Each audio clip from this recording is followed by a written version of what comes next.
Bueno, bienvenidas y bienvenidos y bienvenides al auditorio del Centro de Estudios Árabes, profesor Eugenio Chaguán, de la Facultad de Filosofía y Humanidades de la Universidad de Chile, que en esta ocasión alberga la ceremonia de cierre del Encuentro Internacional Pensamiento Crítico y Literatura Latinoamericana, que homenajea al destacado profesor Grynor Rojo, uno de los latinoamericanistas más connotados que ha tenido Chile. Saludamos.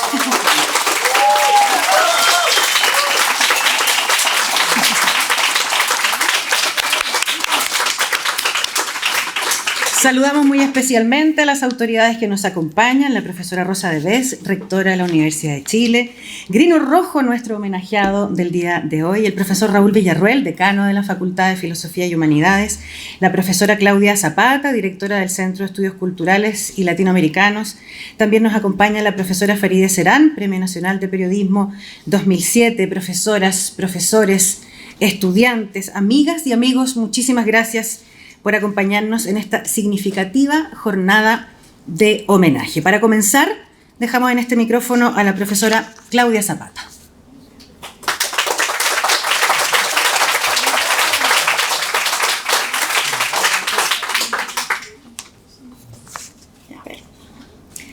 Nunca me acuerdo muy bien cómo se inician estos discursos protocolarmente. Creo que hay un orden, pero a ver si me acordé.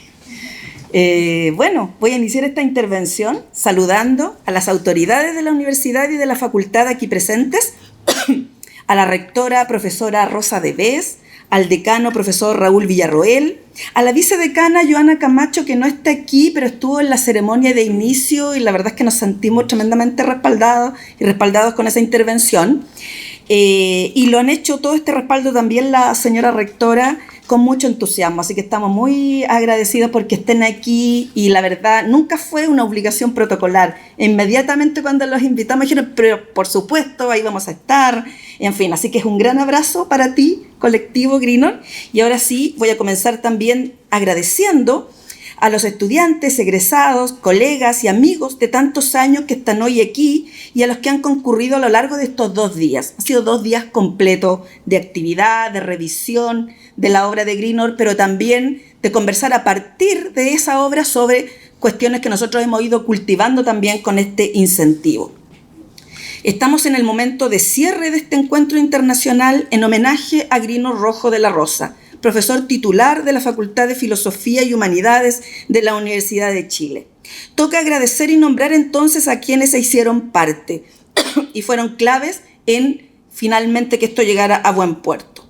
Voy a partir por quienes han sido fundamentales con su apoyo profesional, como Cristian Vergara, que es el agradecimiento más recurrente, junto con el de Marieta Alarcón, ¿cierto?, de todas las cosas que hacemos desde el Centro de Estudios Latinoamericanos y en la Facultad de Filosofía.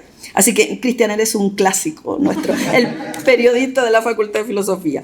Magdalena, gracias por todo el apoyo previo, por toda la agitación, por todo el compromiso, de verdad, muchas gracias. Álvaro García, ¿dónde está? Ahí está. El jefe técnico, de verdad, Álvaro, muchas gracias. Marieta también, nuestra imprescindible. Y al equipo de Humanidades TV, que es primera vez que trabajamos con ellos, así que muchas gracias, chiquillas. A las y los invitados internacionales también, como Zaida Capote, Marcela Croce, Verne Mackenbach, Víctor Barrera, Albino Chacón, nuestro muy querido Jorge Fornet, director de la revista Casa de las Américas de Acuba, que ayer hizo una conferencia increíble y sensible, habría que agregar, sobre la trayectoria intelectual y pública de Grynor. ¿Ya? A los amigos, amigas y colegas nacionales que se sumaron también sin reservas. La verdad es que estamos impresionados de lo bien que ha funcionado esto. No se cayó ningún invitado, no hubo ningún percance, fue todo realmente lindo. Ana Pizarro, que estuvo con nosotros hoy en la mañana, Farideh Serán, nuestra también amiga, Elena Oliva, Rebeca Errázuriz, Hugo Herrera, Stephanie Massman, Eduardo Vergara, María Teresa Johansson, Silvia Aguilera de la editorial LOM, Jaime Buenún, Bernardo Subercasó, Paula Miranda, Naín Nómez, Macarena Areco. Y por supuesto, creo que hay que nombrar y reconocer a la comisión organizadora que se dio a la tarea, ¿ya?, de poner en marcha la organización de este homenaje que todas y todos necesitábamos y que por supuesto corresponde nombrar a Natalia Cisterna, Romina Pistacho, Lucía Stecher, Carolina Brincic, Alejandra Botinelli, Alicia Salomone, Horst Nichak, Ignacio Álvarez y Marcelo Sangüesa. Más que hablar, ahora sí me voy a pronunciar un poquito más con respecto al tema de fondo, más que hablar sobre la trayectoria y relevancia de Greenor, cuestión sobre la cual se han referido en abundancia las y los participantes que aquí se han dado cita, voy a aprovechar estos minutos para contarles sobre la iniciativa de este homenaje y su trastienda, porque creo que eso habla mucho de méritos que no tienen cabida en formularios, informes y currículums vitae. Durante el agitado segundo semestre del año pasado, cuyos descalabros seguimos padeciendo, un grupo de colegas nos propusimos concretar la idea de este reconocimiento que nos venía rondando hace tiempo, yo diría que hace años, ¿ya? Pero que los ritmos laborales y luego los 2 años de trabajo virtual pusieron obligadamente en pausa. La verdad es que no costó nada contar con la adhesión entusiasta de varios colegas, por lo que nos pusimos manos a la obra y conformamos una comisión que resolvió varias cuestiones que nos parecieron importantes a la hora de pensar este reconocimiento. Que tuviera un carácter internacional, por supuesto, porque la obra de Greenor tiene una dimensión absolutamente internacional, que abordara los principales campos que Greenor ha contribuido a desarrollar a lo largo de su trayectoria, que reuniera varias unidades académicas y fundamentalmente que este fuera un encuentro donde pudiesen concurrir académicas, académicos y trabajadores del mundo de la cultura de otras universidades e instituciones. Nos pusimos en la vereda de la organización y dejamos la palabra a estas amigas y amigos, que vale la pena reconocerlo, hace tiempo nos venían reclamando la realización de este homenaje, ¿ya? Esto me permite hablar de los motivos que originan la iniciativa y que no se remiten exclusivamente a reconocer a un intelectual con una gran obra. Esto porque tanto para los concurrentes como para los organizadores se trata de una necesidad colectiva y afectiva con alguien de quien admiramos su condición de formador y maestro profundamente comprometido con la docencia, con la educación pública, con el devenir colectivo de nuestras sociedades y también fundamentalmente un gran latinoamericanista, como mencionó Magdalena en sus palabras de presentación. Un educador que nos ha marcado, que nos ha infundido confianza, al mismo tiempo que ha sido exigente y riguroso. Me parece fundamental destacar esa dimensión de Greenor porque no necesariamente queda a la vista en una obra tan rigurosa como posicionada, polemista, como destacaba ayer Jorge Fornet en su brillante conferencia. Incluso beligerante, agregaría yo por momento. Siempre me imaginaba a Greenor escribiendo así, enojado a veces. ¿Ya? Sí, yo creo que todos tenemos cuando leemos a Greenor algunas imágenes visuales que recordamos todo el tiempo. Características que pueden ser intimidantes, pero cuyo reverso es el maestro amoroso que refuerza y abre espacios para el desarrollo intelectual autónomo, como también se ha dicho en estos 2 días. Estoy aquí entonces para destacar fundamentalmente esa generosidad de un maestro que goza con la autonomía de sus estudiantes y sus logros, ahora colegas, así ya tenemos bastantes años. Lo que en el mundo no siempre ideal de la educación puede hacer toda la diferencia. Y aquí yo no iba a meter nada personal, pero fue inevitable porque todos los que me han precedido y todas las que me han precedido lo han hecho. Conocí a Greenor en algún momento del segundo semestre de 1998. 20 y algo. Cuando di la entrevista para entrar al magíster en estudios latinoamericanos. Ese proyecto levantado en conjunto con el etnohistoriador José Luis Martínez y que ambos nos están dejando como un precioso legado, ¿ya? Una profesora del departamento de historia me había recomendado el programa. A ti que te gustan los latinoamericanos, me dijo. Ese es un buen lugar, con un buen profesor que se llama Greenor Rojo de la Rosa. Yo jamás estudiaba historia, ¿eh? Esa profesora era Miriam Semmelman, ¿ya? Otra querida maestra de mis años de licenciatura, a quien le agradezco este dato que terminó siendo uno de los más importantes de mi vida profesional. Inicié así un recorrido, la verdad, bastante inimaginable, imprevisto, porque mientras cursaba el magíster y hacía las primeras ayudantías, trabajé como profesora de escuela, ¿eh? A veces de inspectora de micro, cuando no tenía trabajo de profesora, algo que a Greenor le fascinaba escuchar, ¿verdad? Siempre me preguntaba, llegaba a la oficina, oye, y yo le contaba las cosas, el planeta micro. ¿ya?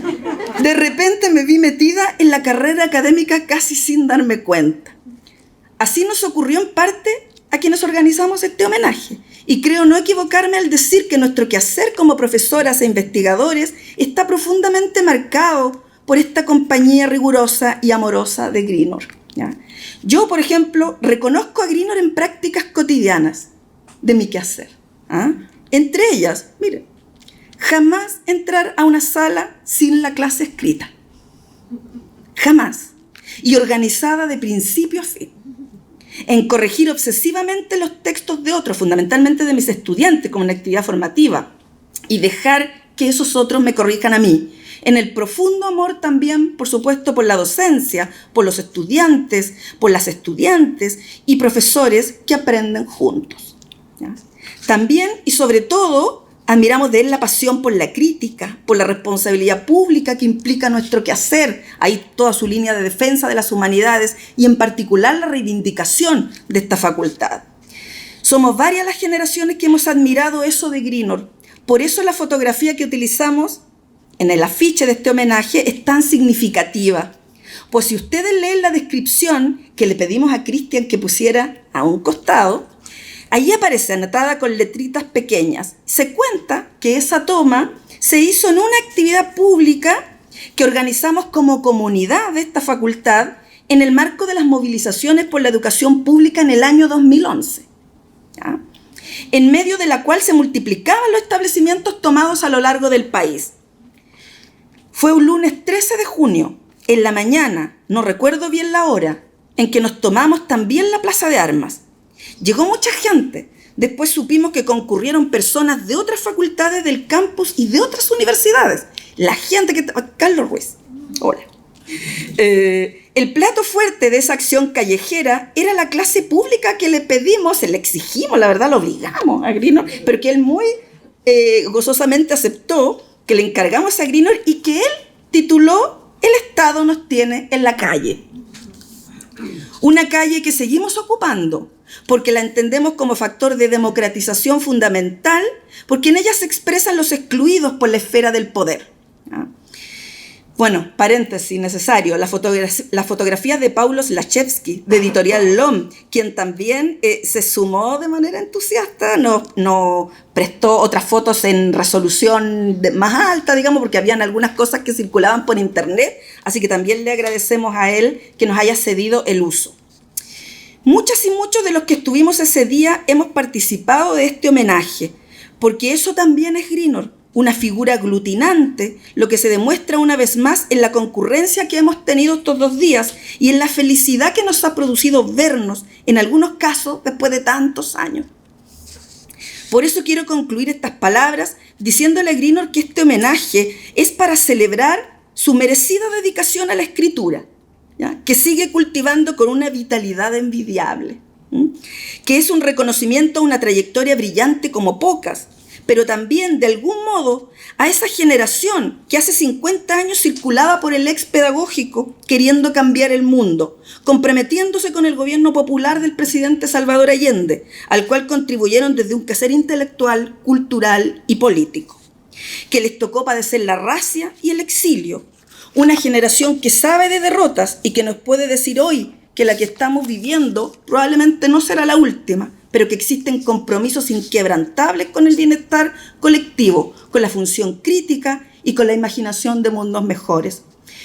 Todo eso es este homenaje, pero fundamentalmente es una necesidad nuestra de reconocer tanto al intelectual comprometido como al maestro generoso, cuyo tiempo regalado a cada uno de nosotros te agradeceremos por siempre, Greenor Rojo de la Rosa. Gracias.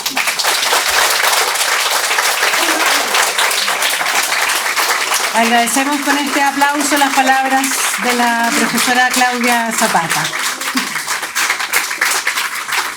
Antes de continuar, les invitamos, quedan todavía asientos disponibles, pasen y busquen los asientos disponibles que hay entre medio. Pueden levantar la mano quienes estén al lado de un asiento vacío. Muchas gracias. Eso. Pasen, pasen. Aquí también hay un asiento disponible, profesor.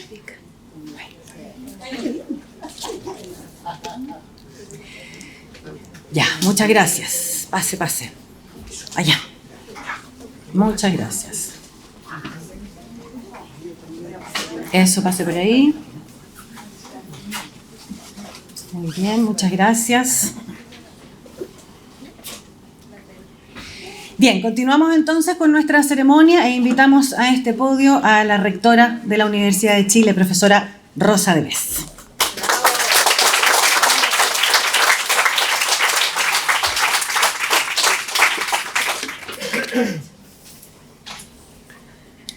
Difícil hablar después de la Claudia. Profesor Grino Rojo, profesor Raúl Villarroel, decano de la Facultad de Filosofía y Humanidades, profesora Claudia Zapata, profesora Farideh Serán, subsecretaria Carolina Gainza, que acaba de entrar de Ciencias. Qué bueno verla acá. Autoridades universitarias, participantes del Encuentro Internacional de Pensamiento Crítico y Literatura Latinoamericana, comunidad universitaria, amigas y amigos. Es un honor saludarles y participar en este homenaje al profesor Grino Rojo, por quien tengo no solo gran admiración, sino que también un afecto profundo. La vida en una universidad como la nuestra es una vida difícil. Así la hemos diseñado y así la queremos. Exigente, compleja, crítica. Sabemos que el día que resulta simple en nuestra universidad es un día de alguna manera perdido. En ese caminar por lo inexplorado, porque ese es nuestro quehacer, lo nuevo, lo ignoto, necesitamos guía y fortaleza para encontrar paso firme. Grino Rojo es uno de esos pilares. Respetado por su obra y por su vida, ha sabido ampliar su espacio de interacción y ha sabido hablar en un lenguaje que escuchamos y comprendemos quienes nos hemos desarrollado en otros campos del saber. Es madera dura y es madera noble. Contaba en su discurso cuando fue distinguido con la medalla Juvenal Hernández Jaque que con 19 años y siendo estudiante del pedagógico recibió una invitación a ser ayudante de César Bunster, en ese entonces profesor de literatura general, lo que exigió reflexión porque, cito, matricularse en el partido de la élite académica significaba desde luego un reacomodo físico y social. Los profesores y sus ayudantes se paseaban por el pasillo embaldosado del primer piso del edificio y el pueblo estudiantil por el patio de tierra. Dudó, cuenta, pero finalmente aceptó, entre otras razones, por su experiencia con la literatura en la Academia de Letras Castellanas del Instituto Nacional. Al releerlo pienso que Grino a lo largo de su vida y en su labor académica en la Universidad de Chile ha sabido caminar por las baldosas, sin olvidar al pueblo estudiantil que juega, sueña y construye futuro en el patio de tierra. Son tantos sus discípulos y tantas sus discípulas, y como se reconoce en este seminario. ¿Sería la misma la Universidad de Chile sin Grino Rojo? No lo sabemos, pero lo más probable es que no. Lo que sí sabemos es que lo que ha hecho en y por nuestra Universidad de Chile ha sido motivado por convicciones profundas sobre la identidad y la misión de nuestra institución. Buscando conversación con él en estos días, me encontré con un maravilloso trabajo publicado en la Revista Chilena de Humanidades, el número 17 creo, de los años 96 y 97, titulado simplemente La Universidad de Chile. Imagino que lo habrá escrito, no sé, Grino, a raíz de su reencuentro con la universidad justamente en esos años. Inicia Grino su ensayo preguntándose por la motivación de Bello en la fundación de la universidad. Y luego de descartar la idea de que ésta fuese convertirla en un apéndice cultural del Estado portaliano, dice: mi sospecha es que Bello concibe a este proyecto como parte de un proyecto mayor que tiene que ver no solo con Chile, sino con América Latina en su conjunto, o por lo menos con la fracción hispánica de América Latina, y que se completa como la contrapartida cultural de un fracaso político. Fin de la cita. Se refiere con esto, por cierto, al sueño frustrado de Bolívar. Bello buscaría hacer, a través de la cultura, lo que Bolívar no pudo hacer en la política. Imagino, mucho de imaginación en estas palabras, que Grino Rojo, concibiendo el SECLA en fidelidad a ese ideal americanista de Bello, y a esa fe en el poder de la cultura. Ya me dirá, se imagina bien.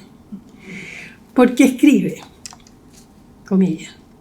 Para ello, la Universidad de Chile tiene que ser un instrumento puesto al servicio de un proceso de identificación cultural chilena y latinoamericana.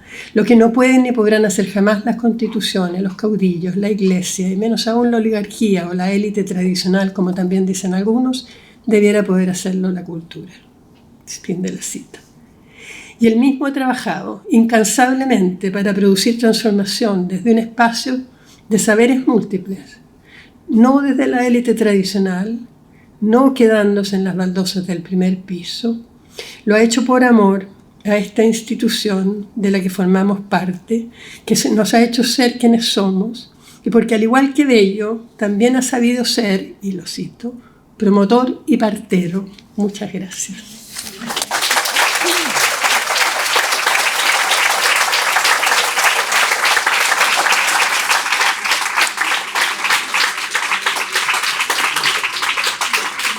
Agradecemos muy especialmente las palabras de la rectora de la Universidad de Chile, profesora Rosa de Vez, y aprovechamos de saludar, por supuesto, a Carolina Gainza, subsecretaria de Ciencia, Tecnología, Conocimiento e Innovación. Muchas gracias por acompañarnos.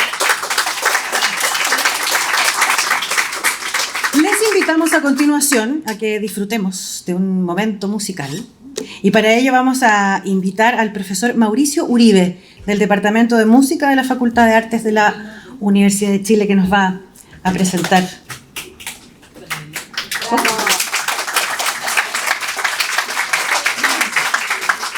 Mauricio Valdebenito. No sé por qué me pusieron Mauricio Uribe. Tan cerca la U con la B. Mauricio Valdebenito, bienvenido. Muchísimas gracias.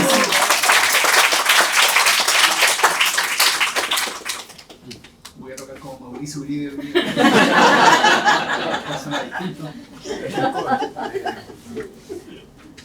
Voy a tocar 3 piezas musicales. Les sugiero que las escuchemos de corrido.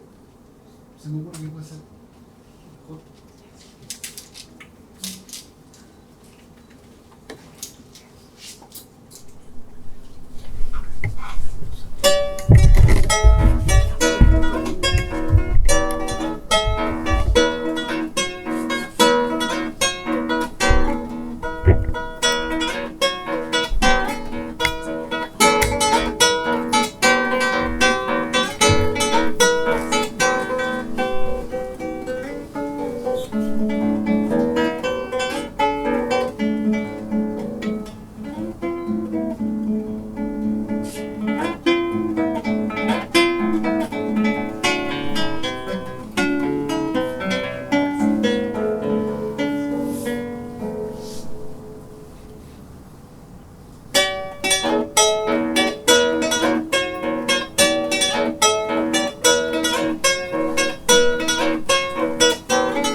Ese era el Anticueca 2 de Violeta Parra.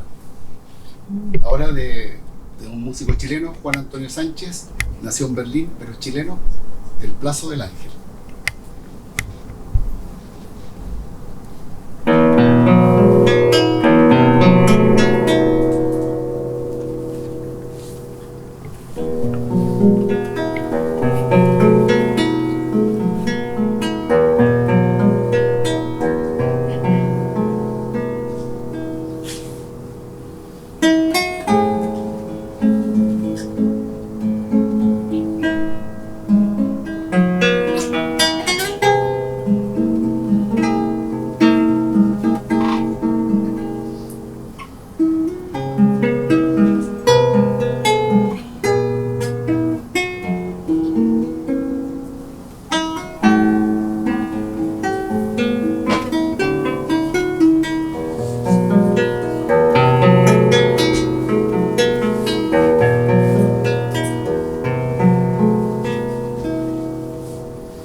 Por último, de Leo Brauer, un músico cubano, la música compuesta para un documental que se llama Un día de noviembre.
Agradecemos así con ese gran aplauso al profesor Mauricio Valdebenito. No lo vamos a olvidar nunca más.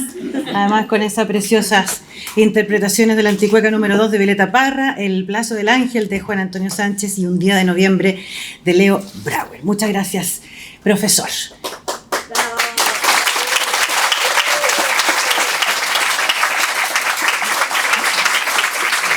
Viene ahora un momento muy importante. Nosotros tenemos que hacer unos ajustes técnicos. ¿Vamos a llevar algo para allá?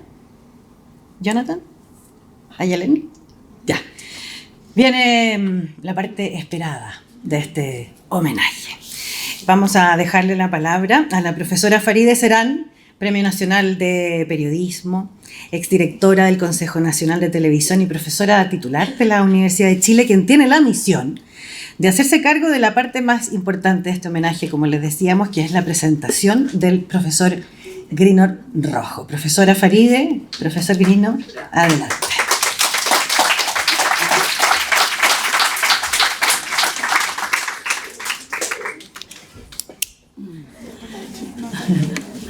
Qué emoción estar aquí en este acto de homenaje a Grino, en este auditorium que lleva el nombre de nuestro Eugenio Chaguán. Realmente es un gusto estar aquí.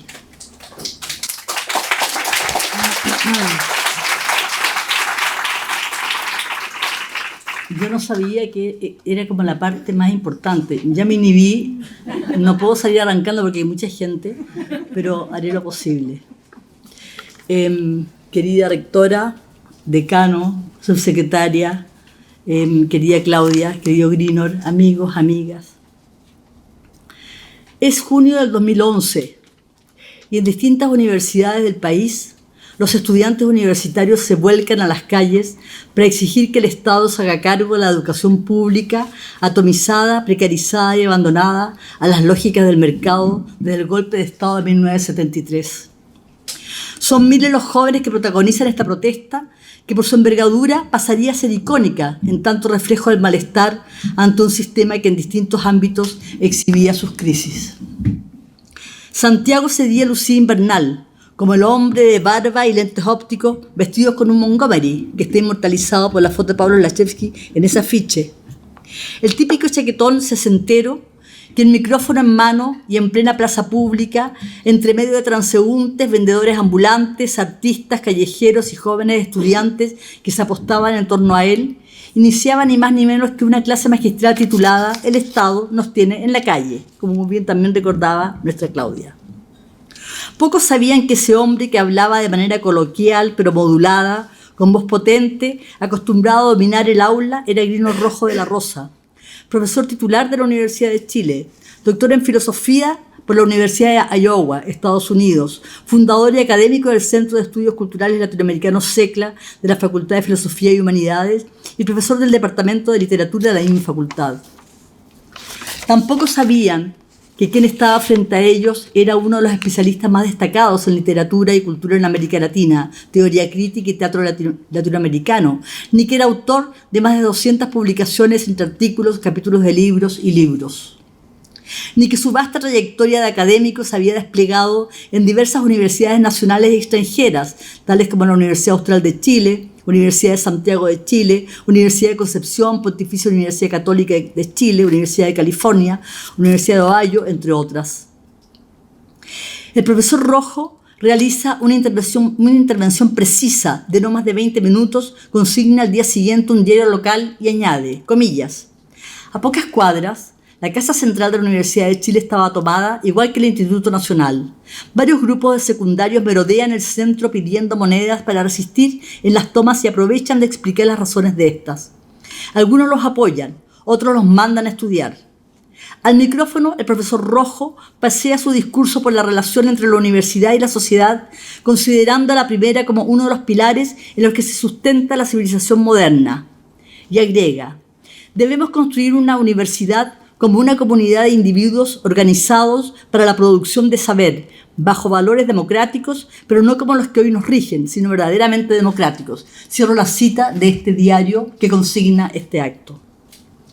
Hoy, en este congreso, se celebra la trayectoria y la obra del hombre que desafió el concepto del académico encerrado en su torre de marfil, el iluminado que baja hacia el aula para entregar sus conocimientos y luego se refugia en la comodidad impoluta de los saberes, cobijado en el academicismo y la neutralidad de los papers.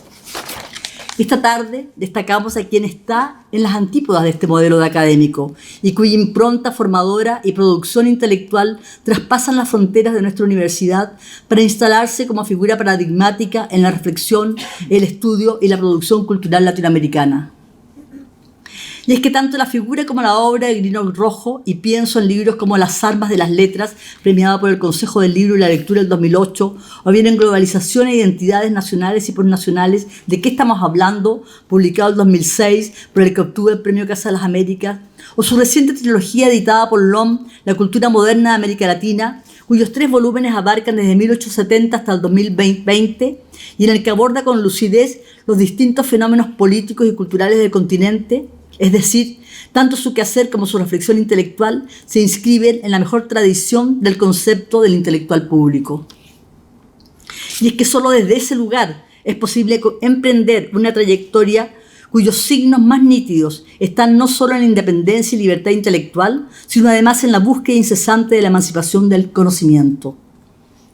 Riguroso y lúcido, Grino Rojo ha profundizado en las tramas de la literatura chilena y latinoamericana, ha cuestionado los cimientos narrativos del Estado-Nación y ha sido especialmente crítico con las modernidades que nos cruzan hasta hoy.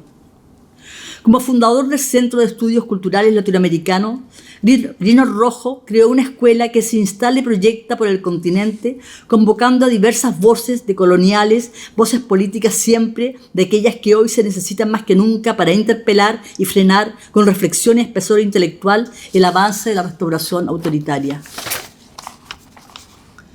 A 50 años del golpe de Estado cívico-militar, hoy pensamos en la obra de Grino Rojo como un repertorio que profundiza una idea de democracia asentada en la memoria y proyectada en las nuevas generaciones que ha ido formando en medio de libros, clases magistrales, debates y discusiones, acuerdos y disensos.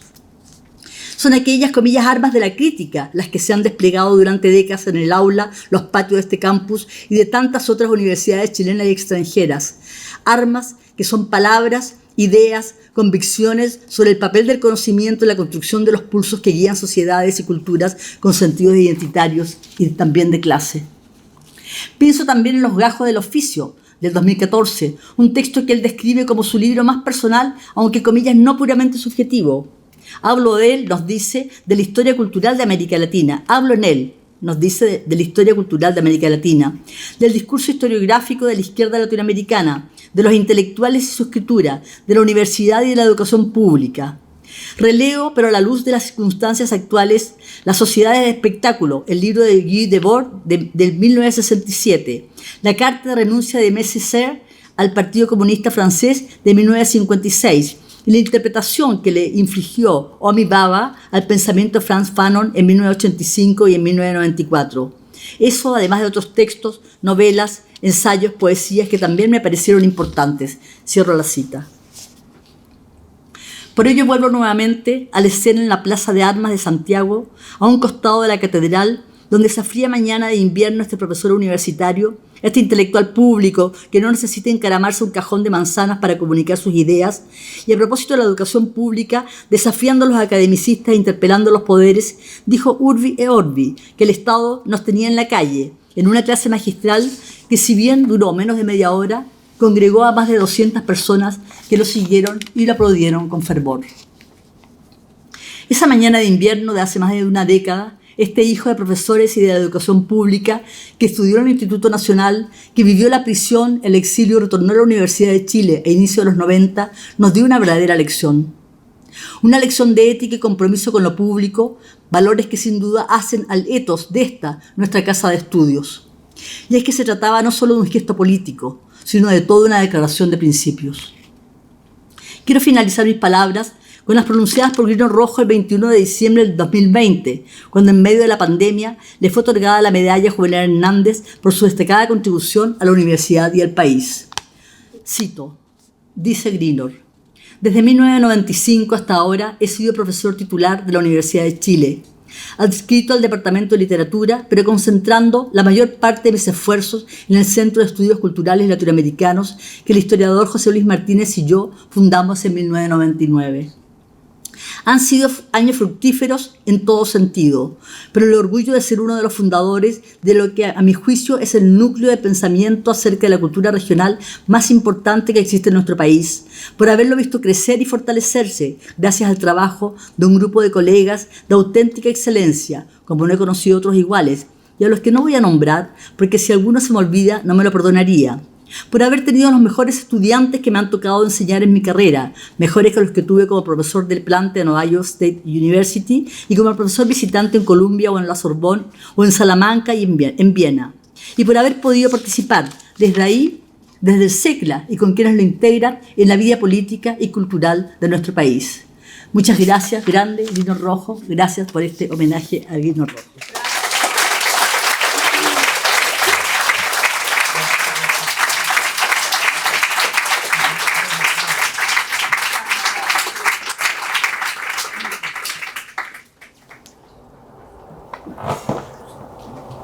Bueno, supongo que me toca a mí.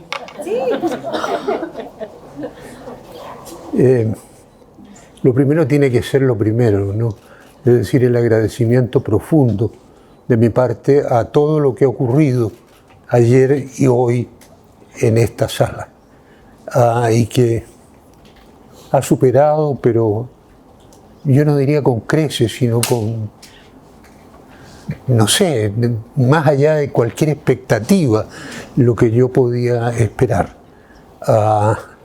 Sobre todo, me emociona el ver que este homenaje fue organizado por colegas ahora que hace algunos años fueron estudiantes míos, que escribieron tesis, que asistieron a mis clases, que escribieron tesis, digamos, bajo mi dirección, etc. Claudia, Carolina Prencic encabezaron, digamos, el grupo que armó esto, que no lo voy a nombrar entero, ya lo hizo Claudia, y a los que les agradezco sinceramente lo que han hecho. Y le agradezco también, ¿no?, a las autoridades de la universidad.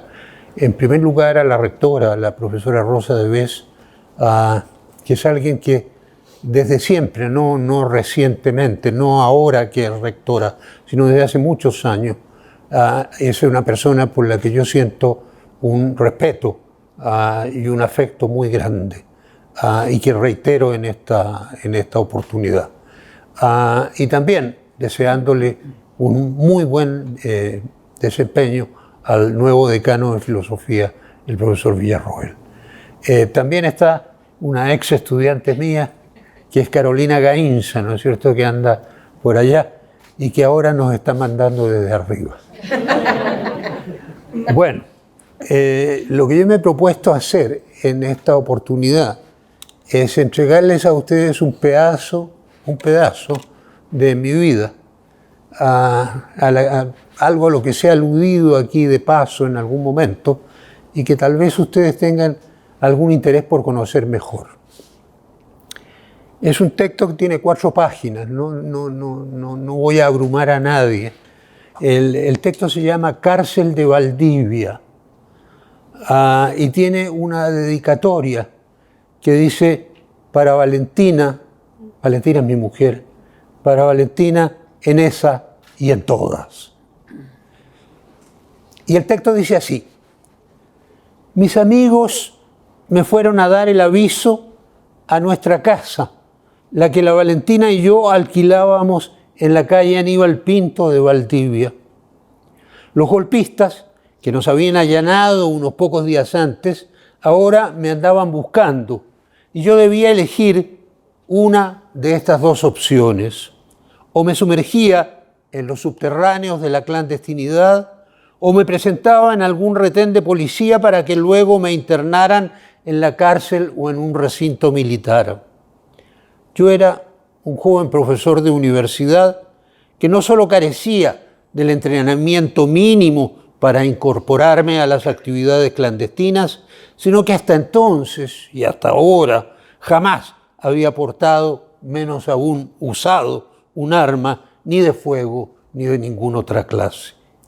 De manera que lo hablamos, la Valentina y yo, y quedamos en que ella desmontaría la casa, que se llevaría a los niños a Santiago y que yo regresaría para ver qué pasaba conmigo. Al cabo de esa conversación, con una manta mapuche al hombro, el 23 de septiembre de 1973, 12 días después del golpe de Estado y el mismo día del homicidio de Pablo Neruda, ubiqué la comisaría más próxima a mi casa, me entregué a los carabineros y ellos me llevaron a la cárcel. En el comienzo de la primavera valdiviana, esa en la que el sol se alterna bellamente con la lluvia varias veces durante un mismo día. He contado en otra parte que cuando entré en la cárcel, formados para la revista que se hacía antes de la recogida en las celdas, divisé a por lo menos la mitad de los profesores y la mitad de los estudiantes de la Facultad de Filosofía y Humanidades de la Universidad Austral de Chile, y entre los primeros al filólogo y decano esclarecido, el profesor Guillermo Araya. Estábamos todos ahí porque desde la oficina del rector William Thayer y de su secretario Hernán Poblete Varas, los militares habían recibido listas pormenorizadas con los nombres y direcciones de los académicos y estudiantes subversivos, los considerados como los peligrosos y sobre los cuales se les recomendaba que pusieran el ojo. Y eso sin contar con las innumerables denuncias anónimas hechas sin dejar huella desde cualquier teléfono público, las que podían obedecer y obedecían a menudo a rencores y vendetas personales. Así fue como Guillermo Araya, que era un universitario genuino, le dijo a Thayer una vez que esa precisamente era la diferencia entre ellos, que él era un universitario y Thayer no, que era y había sido candidato a rector de la universidad sin ser electo, lo fue entre las paredes de la cárcel y esta vez por la decisión unánime de otros que eran tan universitarios como él. La universidad se había trasladado entonces a la cárcel y el papel que sus colegas y alumnos natural y libremente le habíamos confiado era el de guiarnos. Tanto es así que, según nos enteramos después, el nombre con que los militares bautizaron la, comillas, causa era, comillas, Guillermo Araya y otros. Los otros, naturalmente, éramos todos los demás. Durante un mes más o menos, los presos políticos convivimos con los presos comunes. Lo que si bien podía ser peligroso, uno de ellos me propuso que cuando saliéramos asaltáramos a una señora que vivía en las afueras de Valdivia. Y yo le dije que bueno, porque no quería arriesgarme a ser víctima de su represalia. No era malo del todo. Los presos comunes eran expertos en las 1000 triquiñuelas de la sobrevivencia carcelaria y nos educaron sobre el cómo practicar esas pericias. No comían, por ejemplo, la basofia de la prisión, sino que se juntaban en el patio, en la que ellos llamaban, comillas, carretas, donde compartían lo poco que les enviaban desde afuera. Cada carreta contaba con un cabecilla, que era el cocinero, y el de más experiencia, es decir, el que había estado más veces en la cárcel y que por lo mismo dominaba a la perfección los protocolos de su funcionamiento. Yo y algunos otros de los presos políticos nos dimos cuenta muy pronto de que lo mejor que podíamos hacer era reconocer la existencia de ese statu quo ante y solicitar admisión en alguna carreta. Nos sumamos así a los comunes y compartimos con ellos cuanto nuestros familiares y amigos nos hacían llegar desde el exterior, o al menos eso fue lo que hicimos mientras ello fue posible, ya que hubo un período de seca en que se nos privó de ese beneficio. Durante ese período, los comunes, con lo que ellos tenían, nos libraban del menú terrible de la casa. Pero la celda era lo peor, por el hacinamiento y sobre todo por la tortura. Recientemente construido en la isla Teja y próximo a la universidad, el edificio de la cárcel era uno de esos feos que introdujeron en Chile los arquitectos de los años 60 y que las autoridades del gobierno de Allende habían pensado para que contuviera un máximo de 400 malhechores. Pero éramos a la sazón más de 1000. En la celda en que yo estaba, que era para 4 personas, los residentes éramos 8 o 10, 2 o 3 comunes y el resto el subdirector de la Escuela Normal de Valdivia, un funcionario público, un par de profesores de la universidad y 2 o 3 estudiantes. Los camastros eran 4, sin embargo, y en ellos nos acurrucábamos a como daba lugar. Había que dormir con un ojo cerrado y el otro abierto, y con el abierto puesto en los muchachos, quienes por su juventud estaban expuestos a las agresiones sexuales. Todos los de mi celda, menos los comunes y yo, porque ellos no, fueron torturados. El procedimiento era el siguiente. En algún momento, por lo general, durante la noche, los gendarmes se llevaban a uno de nosotros. De vuelta, lo recibíamos convertido en una piltrafa humana y contando la misma historia. Los torturadores decían buscar información, o al menos eso es lo que declaraban, lo que era un embuste, obviamente, porque la información que decían buscar ya la tenían. Las sesiones de tortura eran, en realidad, ejercicios de amedrentamiento y reeducación, o, yo no excluyo esa posibilidad en absoluto, diversiones perversas de mentes desquiciadas. Recientemente, la editorial LOM ha publicado un estudio psiquiátrico del doctor Rodrigo Dresner sobre 3 torturadores, Manuel Contreras Sepúlveda, Pedro Espinosa Bravo y Armando Fernández Larios.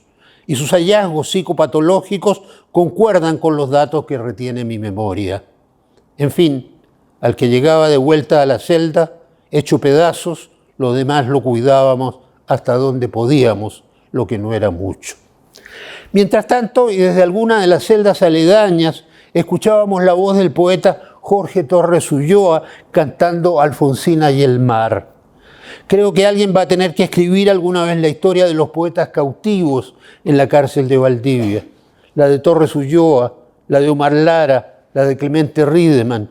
Todos ellos figuras imprescindibles en la historia literaria chilena que fueron y son mis amigos y a los que ahora evoco con admiración y cariño. Después de unas semanas, en los primeros días de octubre, nos separaron. Nos pusieron a los políticos y a los comunes en celdas diferenciadas, aunque en el patio seguíamos juntos y los políticos comiendo todavía en las carretas. Yo en la carreta de la que era jefe el peluquero Caruso, conocido también como Fígaro, y que me infligió un corte de pelo que no he vuelto a tener otro igual.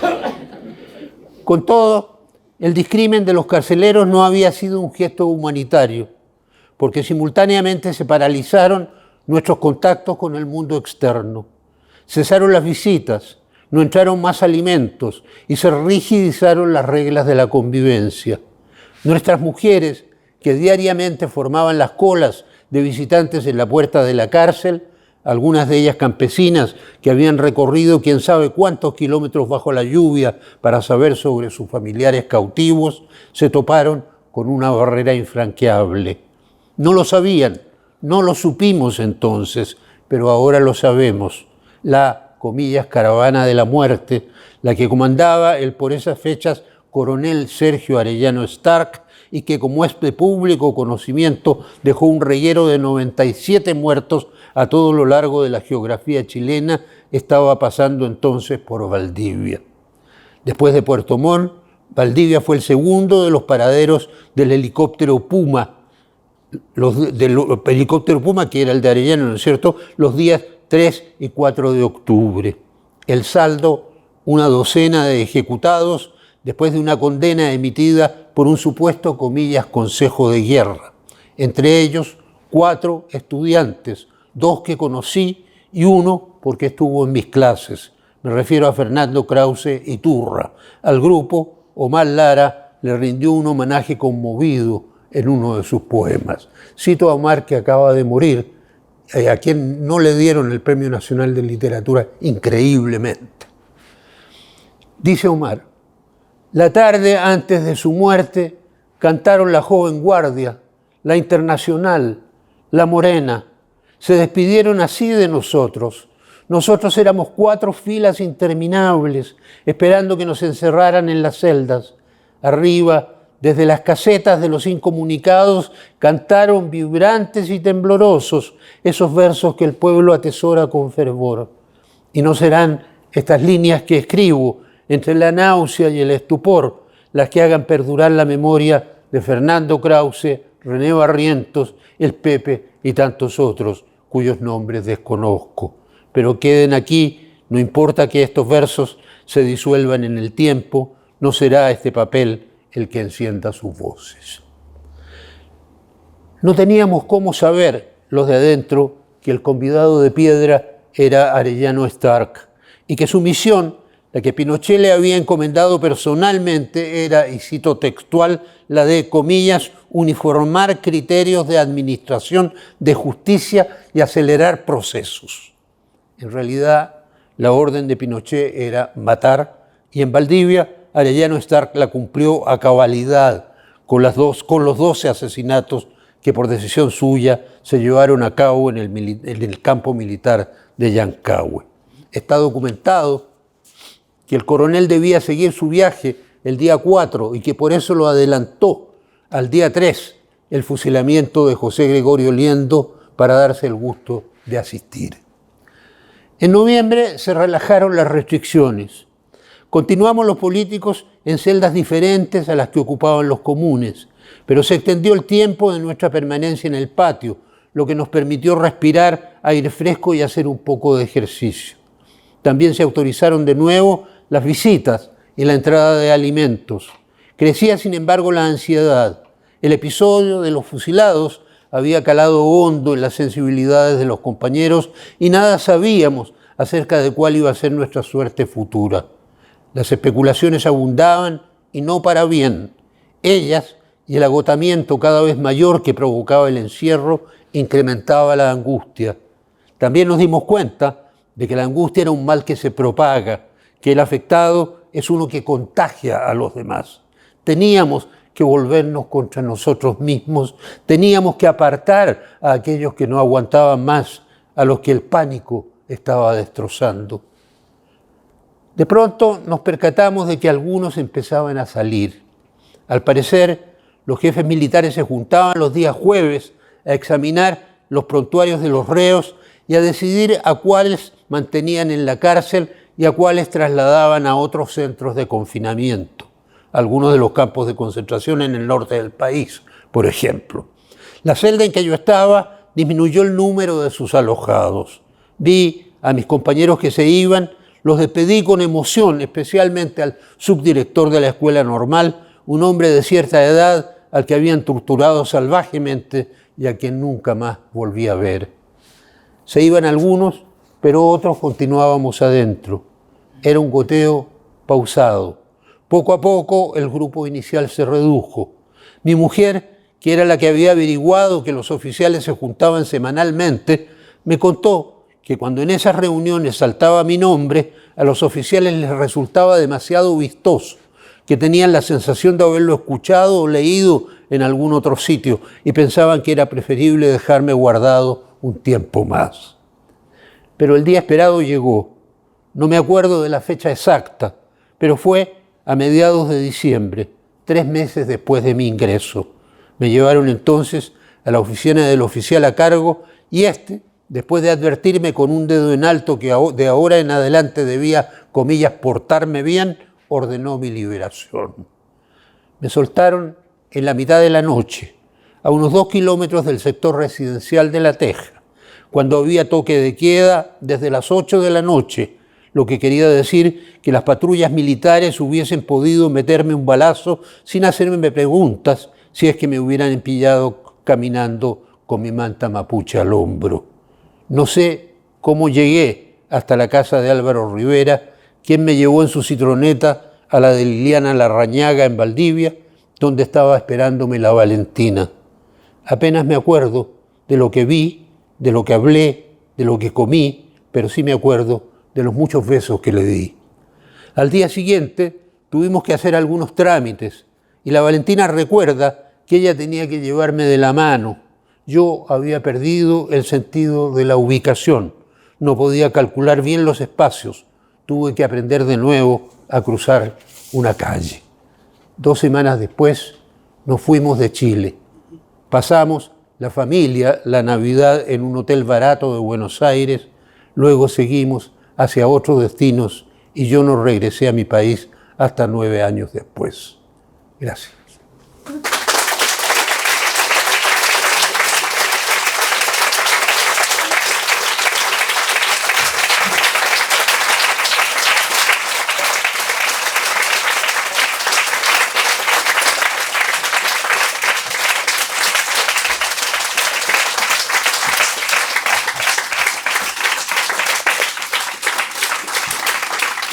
Este aplauso entonces es para agradecer las palabras del homenajeado profesor Grino Rojo.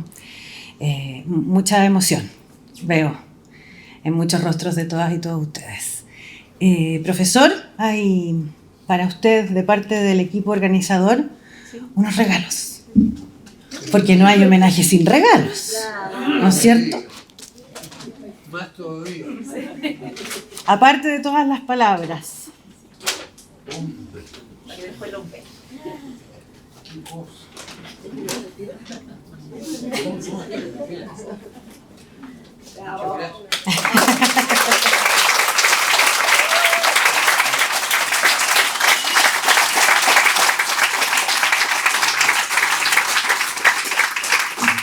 Antes de finalizar, les voy a pedir que nos pongamos de pie porque vamos a entonar el himno de la Universidad de Chile. Y una vez que finalicemos, les invitamos a compartir un vino de honor a la salida en el hall de acceso. Muchísimas gracias a todas y todos por acompañarnos.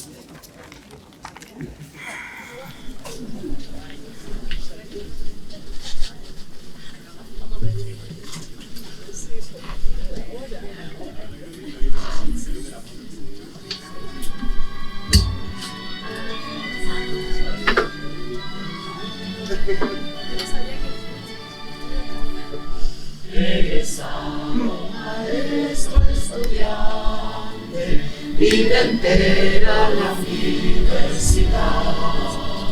Bajo el blanco y ardiente estandarte que levantan la ciencia y la paz. Egresado, maestro, estudiante, vida entera la universidad. No solo te amamos, con tus muros de tierra y de sol, tus cimientos de luz los llevamos, enterrados en el corazón.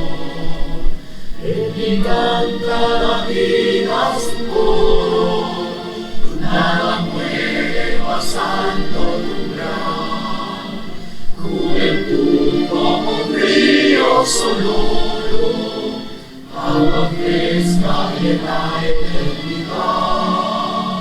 Egresado, maestro, estudiante, vida entera la universidad. Bajo el blanco y ardiente estandarte que levantan la ciencia y la paz. Egresado, maestro, estudiante, vida entera la universidad.